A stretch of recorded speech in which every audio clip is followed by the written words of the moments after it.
یہ فیضان نظر تھا یا کہ مکتب کی کرامت تھی، سکھائے کس نے اسماعیل کو آداب فرزندی۔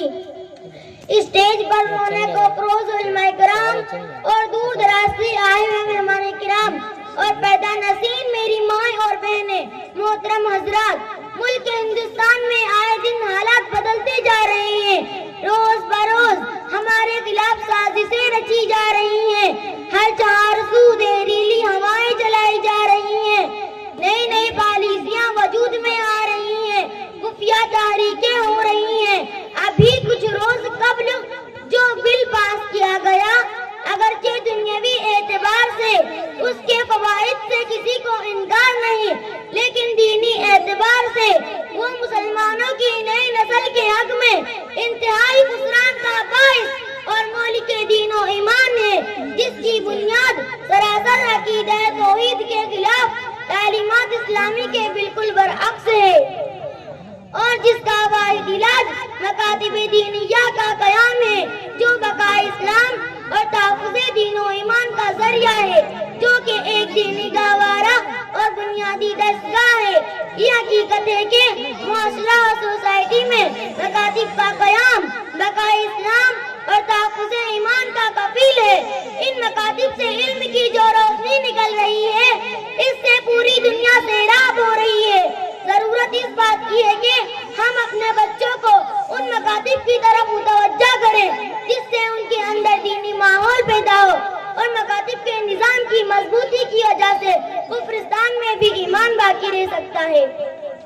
ورنہ مکاتب سے بے توجہی کی وجہ سے ایمانستان میں رہ کر بھی ایمان کی کوئی گارنٹی نہیں دی جا سکتی۔ بہرحال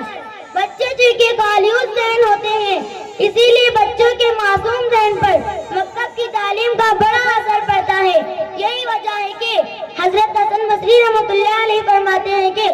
التعلم فی الصغر کالنقش فی الحجر، یعنی بچپن میں علم حاصل کرنا پتھر کی لکیر کی طرح ہوتا ہے۔ اس لیے ہمیں اسی وقت کوشش کرنا چاہیے، کیونکہ اگر اس دور میں بچے کا ذہن دینی مزاج بن گیا تو زندگی کے ہر موڑ پر وہ دین کا دامن تھامے رکھے گا۔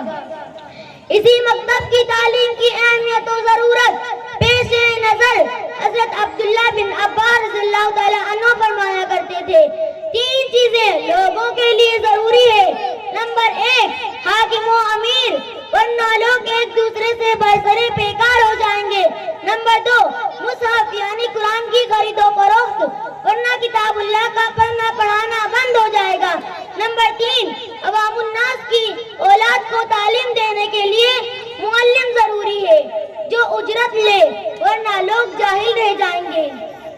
چنانچہ اسی وجہ سے سعید بن مسیب رحمۃ اللہ علیہ جب مکتب کے پاس سے گزرتے تو فرمایا کرتے، یہی بچہ ہماری قوم کے رہنما ہے۔ مکاتب کے قیام کا مقصد مسلمان بچوں کو پڑھنے لکھنے اور حفظ قرآن کی تعلیم دینا ہوتا ہے۔ خود نبی کریم صلی اللہ علیہ وسلم نے بچوں اور نوجوانوں کی تعلیم کا خصوصی اہتمام کیا ہے۔ خلیفہ ثانی حضرت عمر فاروق رضی اللہ تعالی عنہ نے اپنے عہد خلافت میں اولاً بچوں کے لیے مکتب قائم کیے اور معلمین کے لیے بقدر کفایت ایک رقم بطور وظیفہ کے مقرر کر دی۔ اسی طرح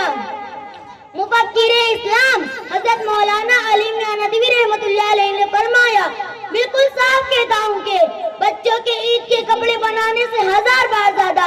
اور بچہ بیمار ہو جائے تو اس کا بہتر سے بہتر علاج کرنے سے سینکڑوں بار زیادہ، اور اپنے بچوں کو نوکری کے قابل بنانے سے 1,00,000 بار زیادہ یہ ضروری ہے کہ اس کو سچا پکا مسلمان بنایا جائے۔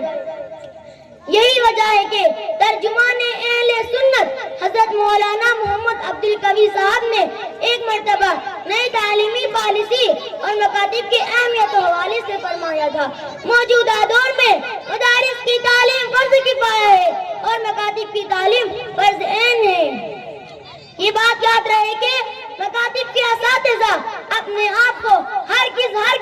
کمتر اور حقیر نہ سمجھے، کیونکہ آپ تو معزز اور افضل لوگ ہیں، جیسا کہ حدیث عثمان بن عفان میں ہے،